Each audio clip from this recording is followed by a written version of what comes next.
নমস্কার, আপনাদের স্বাগত জানাই চ্যানেল রূপম মুখার্জিতে। লক্ষ্মী ভাণ্ডারের টাকা ১,০০০ থেকে বেড়ে ১,৫০০ হয়েছে এবং যারা ১২০০ পেতেন তাদের বেড়ে হয়েছে ১৭০০ টাকা। আর এই টাকা বিতরণ করা শুরু হয়ে গেছে। গতকাল হুগলি জেলার সকল বাসিন্দাদেরকে টাকা পাঠানো হয়েছে। জেলা ওয়াইজ কিন্তু টাকা পাঠানো হচ্ছে, তাই কেউ একদিন আগে পাচ্ছেন, কেউ একদিন পরে পাচ্ছেন, দুদিন পরে পাচ্ছেন।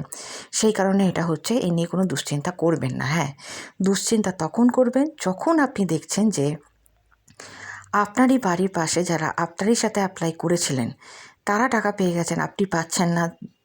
আপনার বইটি আপনি আপডেট অবশ্যই করে দেখতে পারেন সোমবার দিন। আর আগে যদি আপনি যথাযথভাবে টাকা পেয়ে থাকেন তাহলে চিন্তা করার কোনো কারণ নেই, ২-৩ দিন একটু দেখতে পারেন।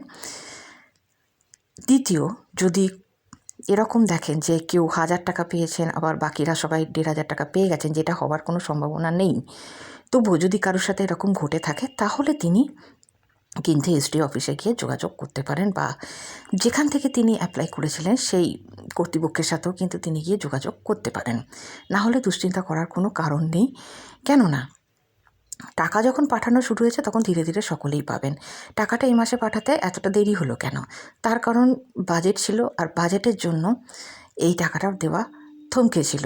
কারণ কর্তৃপক্ষ মানে আমাদের যে হায়ার অথরিটি রয়েছেন রাজ্যে, তো তারা ঠিক করেছিলেন যে বাজেটে এই কথাটি বলবেন এবং তৎপরবর্তীকালে টাকা সকলের অ্যাকাউন্টে পাঠানো হবে। সেই জন্য এতটা হোল্ড করা হয়েছিল। আগামী মাসেও এতটা মানে লেট করে লক্ষ্মী ভাণ্ডারের টাকা অ্যাকাউন্টে ঢুকবে, দেখুন এরকম হওয়ার কিন্তু সম্ভাবনা নেই। সাধারণত ৩ থেকে ৫ তারিখের মধ্যে কিন্তু টাকা পাঠিয়ে দেওয়া হয়।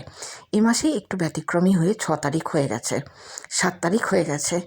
তাই প্রতি মাসে যে এরকম হবে এরকম ভাবার কোনো কারণ নেই।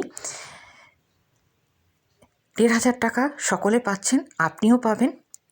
তবে জেলাভিত্তিক টাকা পাঠানো হচ্ছে, তাই একটু আগে পরে হতেই পারে।